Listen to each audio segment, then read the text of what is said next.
Je reçois aujourd'hui Yves Boudier. Yves Boudier, bonjour. Bonjour.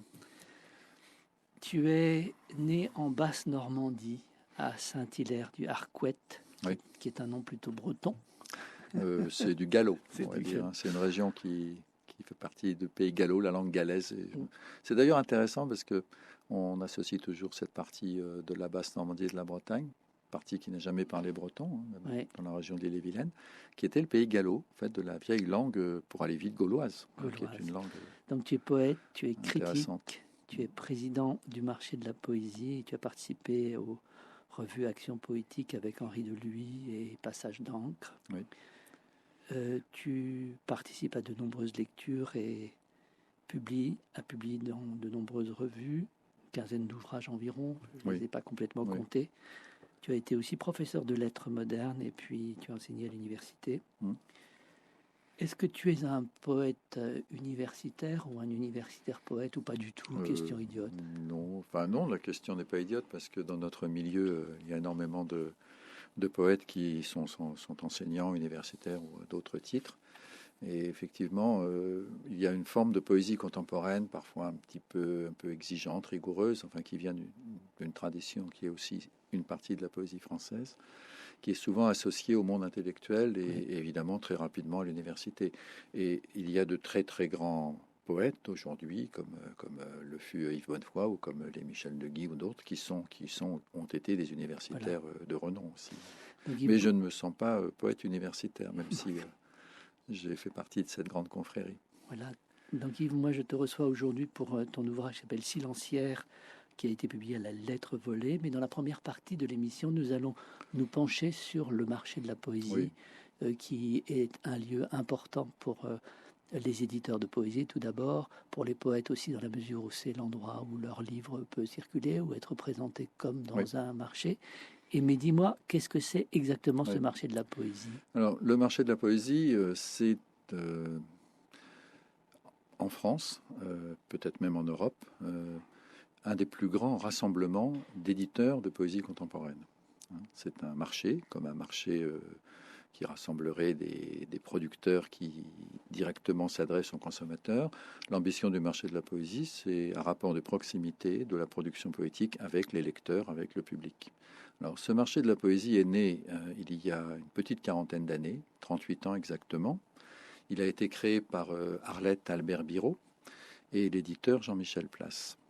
Ils avaient ensemble mené une longue enquête, introuvable aujourd'hui, il en reste quelques exemplaires à la BN, une longue enquête sur la situation poétique en France dans ces années 80. Et à la suite de cette enquête, l'idée leur est venue de faire un marché. Alors il y a une première édition dans la cour de la Bibliothèque nationale, l'ancienne Bibliothèque nationale, puis une seconde édition qui fut très très difficile à tenir parce que les conditions étaient... Et alors, en quoi est-ce que ce marché est nécessaire? Alors, pour eux, puisqu'ils l'ont créé, c'est qu'ils l'ont considéré comme nécessaire. En quoi? Alors, ils ont fait un pari. Le pari qu'il y avait sûrement un public pour cette partie de l'édition relativement marginalisée ou qui existait dans les revues de façon très vivante chez certains éditeurs, mais il n'y avait pas de lieu, outre quelques librairies, pour que le public puisse accéder aux livres. Et le pari était si l'on rassemble les éditeurs, voyons un peu comment le contact va se nouer. Et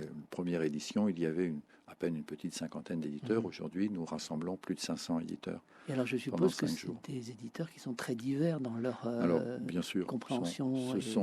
On n'a pas la prétention de rassembler l'ensemble de la production, mais on arrive à faire vivre ensemble des éditeurs qui ont des chemins différents, qui ont des partis pris esthétiques et poétiques différents, qui, dans certaines circonstances, ne se rencontreraient pas, sinon, à travers ce marché, et qui peuvent entrer en dialogue. Et ça, c'est assez exceptionnel. Mais donc, on est bien d'accord, c'est un marché d'éditeurs de poésie. C'est un marché avant tout d'éditeurs de poésie. Voilà, la vocation de l'association qui préside à ce marché de la poésie, l'association CIRCE, c'est l'acronyme de Centre international de recherche et de création, etc., etc.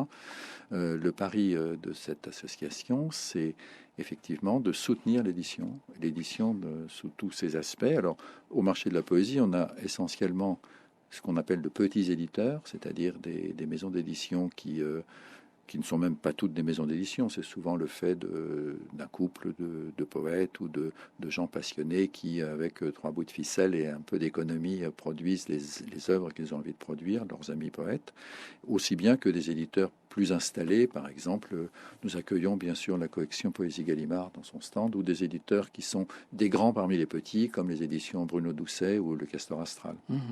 Oui, mais grand petit en poésie, c'est tout à fait théorique, parce que même les grands éditeurs, leur activité poétique est petite. Bien sûr.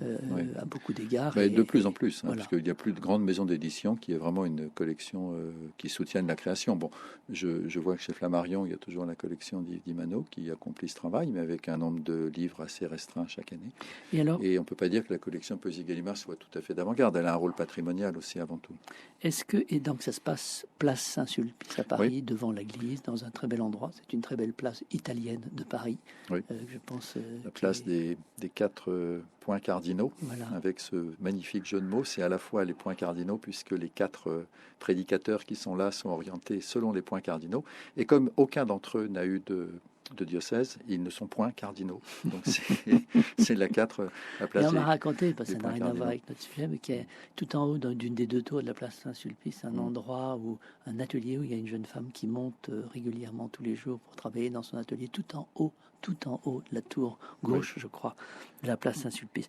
Mais je crois que le marché a connu des vicissitudes à cause du Covid récemment. Oui, alors on a connu à travers notre histoire quelques vicissitudes, mais pas du tout de l'ampleur de celles que l'on connaît aujourd'hui avec la crise sanitaire. Le marché devait se dérouler comme à son habitude début juin. Les conditions, chacun les connaît, ont fait que toutes les activités ont été déplacées, repoussées. On a repris le travail pour faire une session du marché, une édition en octobre, qui aurait dû commencer hier d'ailleurs. Et cette édition d'octobre n'a pas lieu parce que la préfecture de police a fait comprendre que les activités de la foire Saint-Sulpice, dans laquelle le marché s'intègre, devaient cesser. Et on n'a jamais su très très bien pour quelle raison. Là, on est devant une sorte de blanc. La préfecture a laissé entendre qu'il ne fallait pas que les choses se déroulent sans que l'on ait vraiment d'explication, et avec beaucoup d'étonnement, puisque nous sommes un marché en plein air qui obéit aux mêmes règles que les marchés alimentaires de Paris ou des autres villes, qui se tiennent, et on s'en réjouit, mais on s'étonne beaucoup que cette activité, cette année, qui avait déjà commencé avec les stampes, les bibliophiles et les céramistes, se soit soudain interrompue avec le renforcement des mesures. Si j'ai bien compris, la position des autorités, c'était qui ne dit mot ne consent pas. Oui, voilà, c'est tout à fait on juste. ne vous répond pas, donc c'est non. Alors que c'est pas la tradition. Et nous n'avons pas voulu prendre le risque avec l'organisatrice de cette foire de se mettre en difficulté avec les autorités, de façon à préserver l'avenir même de la tenue de cette foire Saint-Sulpice sur cette place dans les années à venir, parce que la mairie du 6e est très attachée à cette foire, mais on ne peut pas non plus demander à la mairie d'entrer en conflit avec la préfecture. Enfin, tout ceci, c'est des structurations très complexes, et on a préféré éviter tout faux pli finalement, bien que nous en mesurons vraiment la violence et la dureté. Et alors pour nous d'abord, mais pour les éditeurs avant tout. Oui, les poètes éditeurs se sont un peu manifestés, se sont exprimés récemment en essayant de rassembler des commentaires, des réactions à cette triste absence parce que pour les éditeurs c'est très important. Ils perdent une grande partie de leur chiffre d'affaires, et donc avec toi d'ailleurs. On n'a jamais fait d'enquête financière, puisque c'est pas tout à fait notre vocation, mais pour discuter avec les éditeurs qui pour la plupart sont des amis, on a compris que pour nombre d'entre eux, l'essentiel de leur chiffre d'affaires se fait pendant ces 5 jours du marché de la poésie. Oui, mais dans le numéro de Poésie à la Une dont on s'est occupé, qui donc est organisé par l'Union des poètes et compagnie, et on a demandé à un certain nombre d'éditeurs qui avaient dû faire des calculs précis pour pouvoir rendre compte aux autorités pour éventuellement recevoir une aide. Pour certains d'entre eux, ils ont perdu plus de 75% de leur chiffre d'affaires, ce qui est considérable. Oui.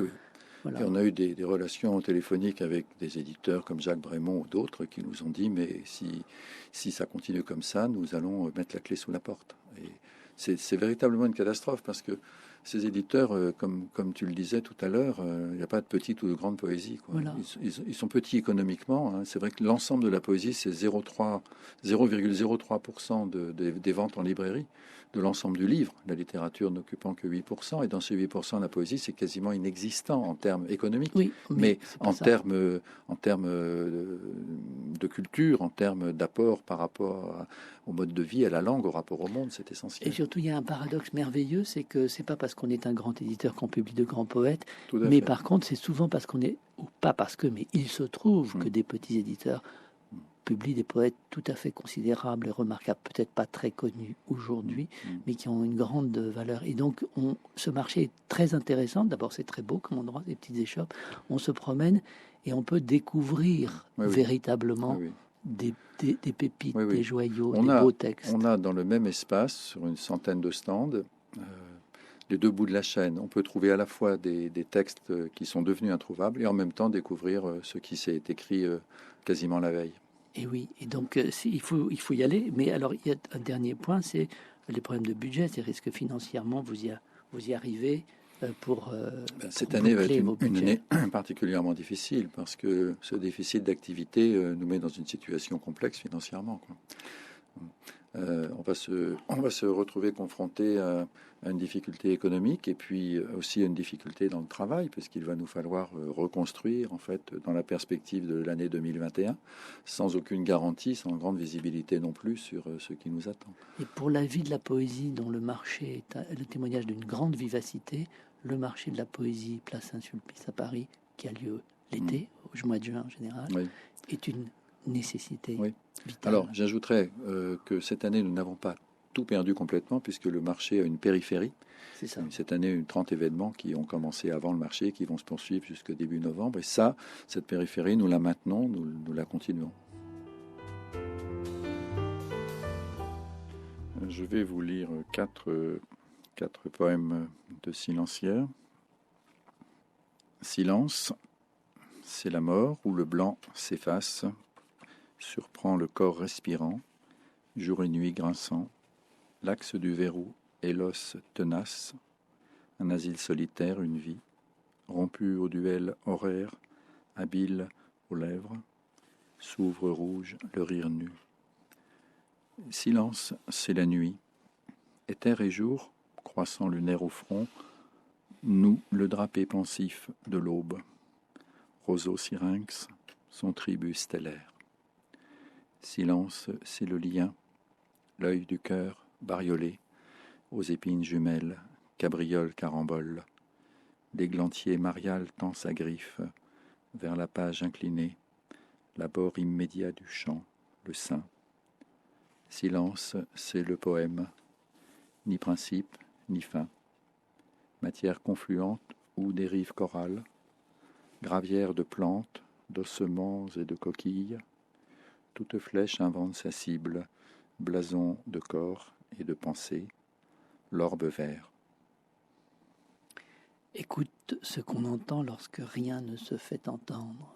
Écriture d'épigraphe. Valérie. Oui. Silence, Silencière, le titre du livre. Silencière était, je me suis renseigné, sous le bas empire, un huissier, un affranchi, ou non, chargé de faire régner l'ordre et le silence dans les réceptions, ce qui n'est pas facile.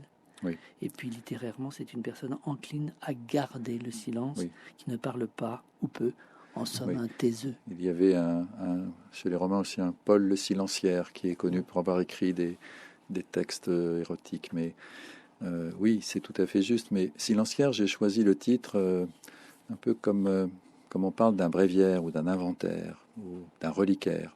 Je me suis souvenu que quand Rimbaud a publié ses premiers poèmes, le titre c'était Reliquaire.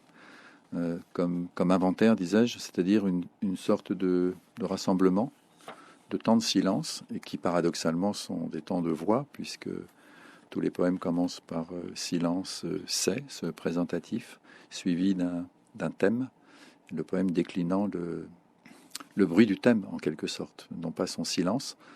Le silence se situant, lui, à la fois dans chacun des poèmes, puisque les poèmes sont disposés d'une manière telle que le silence les traverse, et puis entre chacune des pages, Et là, c'est à charge du lecteur de gérer. Le mot est un peu rude, son silence. Ton éditeur, Pierre-Yves Soucy, écrit très joliment, je trouve que tu nommes le silence sous toutes ses coutures. Oui. Et d'ailleurs, il suffit de feuilleter le livre, puisque chaque poème commence « Silence, c'est la pointe. Silence, c'est l'eau, la vague. Silence, c'est le vent. Silence, c'est le désert. Silence, c'est le visage. Silence, c'est le feu. C'est la forêt. C'est l'exercice. C'est la pensée. C'est l'animal. C'est l'écriture. Silence, c'est l'écriture, altérée d'encre noire, qui se tait. En miroir de soi, confond l'artifice, s'éreinte à figurer la voix. C'est comme si l'écriture, là, chez toi, essayait tout au moins d'étreindre le silence. Oui, c'est... Merci pour cette lecture très, très, très sensible. J'écris dans ce dernier poème « Confond l'artifice ». Confondre au sens, non pas de la confusion, mais le fait d'identifier et de nommer. Et l'écriture, effectivement, apparaît comme une tentative de nommer la voix et de renvoyer aussi à la voix du lecteur, à la voix de celui qui pose les yeux sur le texte, puisque ces poèmes sont effectivement faits pour être lus, mais lus dans le silence, par le regard et aussi oralisés.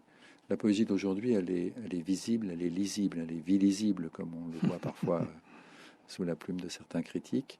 C'est-à-dire que dans la mesure où nous avons rompu avec une mesure évidente, qu'elle soit une mesure prosodique ou une mesure phonique, moi qui suis resté attaché à la question du vers et de la scansion, je suis persuadé qu'aujourd'hui, cette visibilité de la poésie appartient au poème comme la scansion lui appartenait et qu'elle en est une des formes importantes. Mais moi je pense, c'est comme d'autres, que la scansion et l'alexandrin veillent toujours derrière tout ça. Et je n'en veux l'exemple qu'un texte, page 80, « Silence, c'est l'inquiétude ». Et d'ailleurs, je veux revenir un petit peu à ce que tu as dit avant, on peut lire ces textes, ton texte, de façon très différente. Oui. Je pourrais le scander. Silence, c'est l'inquiétude, de la source à l'aval, le cours, du sens, face au vide, natal, le fil des rivières, volition, nolition, liberté résolue de la règle intime. Voilà. Et là, il y a Alexandrin, il est là. Oui, non, mais il est vrai que on est hanté par le 6-6, quoi. La coupure. Ça, c'est quelque chose de très puissant dans notre langue. On peut les lire comme ça, effectivement, et puis on peut les lire aussi. Alors là, évidemment, pour un auditeur, c'est difficile parce qu'il n'a pas le texte sous les yeux, mais les textes sont écrits en 2 colonnes qui se lisent en lecture cursive de gauche à droite, se mêlant l'une l'autre, mais on peut aussi lire la colonne de gauche ou la colonne de droite. Elles sont écrites aussi pour tenir d'un point de vue syntaxique. Et effectivement, les poèmes se présentent un peu comme une œuvre contemporaine, une installation en quelque sorte autour de laquelle on tourne. Quand on regarde une statue, on en fait le tour. On n'est pas comme face à une surface d'image. Et là, on peut faire le tour du poème. C'est-à-dire que moi, ça ne me gêne pas du tout d'avoir un lecteur qui prendrait le poème pour le remonter, pour le croiser. Ceci près qu'il y a un moment où effectivement on sort du champ du poème et tout n'est pas possible. Ce n'est pas comment dire une sorte d'incitation de lecture comme Bernard Heidsieck ou d'autres poètes sonores l'ont brillamment fait, c'est-à-dire à partir d'une phrase quelle qu'elle soit, il partait vers une improvisation verbale. Là, il y a un texte écrit qui ne peut se malmener complètement et qui définit un champ d'émotion. Et effectivement, lorsqu'on croise le texte, on éprouve ce sens d'émotion, on l'éprouve aussi bien qu'on le met à l'épreuve de lui-même, et c'est ça qui m'intéresse. Et il y a un attrait de la crypte, je dis ça dans le sens double du mot, il y a un attrait de la crypte, c'est-à-dire de l'obscur, et aussi du cryptique, et du silence entendu comme compliqué, et au blanc du silence. C'est très complexe, et c'est vrai qu'il y a une géographie tout à fait particulière du poème, où il y a des petits mots entre parenthèses, des petits mots entre parenthèses et en italique, posés à droite et à gauche. Par exemple, ce texte je peux le lire uniquement à gauche, silence, c'est la nature, sa venue blanche liqueur, semence en lumière chaude, la manœuvre souveraine. Et puis l'autre colonne, le mouvement prime, décollé, décentré du néant, terre en attente, qui ne dispute l'exercice, le sein perle, perce la roche. Là, on est un peu interloqué, on voit bien qu'il se dit quelque chose de très silencieux. Mais il y a d'autres textes comme « Silence, c'est l'insecte », l'obstiné, qui ne sait sa durée, s'active et reconduit, une vocation poudreuse, Poligny générale, carapace entoilée, crissant sous l'attaque mandibule. Ça, c'est très juste. Enfin, je veux dire, on est dans l'insecte, dans le silence de l'insecte, si je puis dire. Oui, une fois de plus, vous avez une très, très belle façon de lire le texte. Sur la question crypte, glyphe, trace, j'ai été très impressionné, mais alors il y a des années, lorsque comme beaucoup d'adolescents, je me promenais la nuit dans les bois, mais c'était pas n'importe quel bois, c'était à proximité de Port-Royal, l'abbaye de Port-Royal, et dans le chemin qui mène à l'abbaye de Port-Royal, il y a une stèle tout à fait modeste sur laquelle on lit « Substruction de la solitude ». Alors pendant longtemps, la magie du mot me suffisait. Bon, puis au bout d'un certain nombre d'années, je me suis surpris à comprendre que substruction, ça voulait simplement dire construction, quoi. Construction de la solitude. Mais substruction de la solitude, ça m'a toujours paru merveilleux parce que ça ne dit rien, mais ça dit énormément de choses de ce qui peut surgir dans la rencontre entre une émotion, une quête d'émotion, et puis la présence autour de soi du monde dans sa forme naturelle, aussi bien que cette forme qui nous hantait dans ces bois de l'abbaye de Port-Royal, où effectivement l'ombre de Pascal, de Racine, de l'Alexandrin. L'ombre absente de Pascal est là, oui. Oui. Mais ce qui est très intéressant dans ce livre de poésie silencière, donc de Yves Boudier, publié aux éditions de la Lettre volée, c'est tout à la fois son lyrisme, toute chose égale d'ailleurs, retenu, et son absolue modernité dans la forme, dans la concision extrême, presque excessive des mots. Oui. Et c'est un bon exemple du fait que on est toujours dans une sensibilité, dans le mouvement de la sensibilité du passé, éternel, si on peut utiliser ce mot, même si on est dans une modernité tout à fait assumée. Oui, modernité en même temps, comment dire, il y a un patrimoine derrière tout ça, puisque moi j'ai deux influences qui sont très fortes, c'est les poètes baroques, hein, c'est vraiment des poètes qui me passionnent, et je pense qu'on peut trouver une certaine forme de révérence ou de référence à cette poésie par la présence de la nature, cette célébration en fait de la jubilation, ou même la célébration du corps et du désir et de la sexualité, et puis une grande passion aussi, bien sûr, pour le Mallarmé du coup de dé, hein, et surtout du tombeau d'Anatole, hein, qui, par défaut, puisqu'il ne l'a jamais écrit, et on se fonde sur ses notes, est un peu l'acte de naissance du dispositif, au sens, un peu comme Didier Huberman parle de disposition, dispositif d'écriture de la poésie d'aujourd'hui. Silence, c'est l'errance, un alphabet sans langue. Autant de signes, de cellules, hors cadre, la grammaire invisible d'une course aveugle. L'équilibre acrobate de l'idée se mesure au premier heure, à l'étreinte seule. Merci beaucoup, Yves. Merci, Paul. Merci beaucoup, Paul.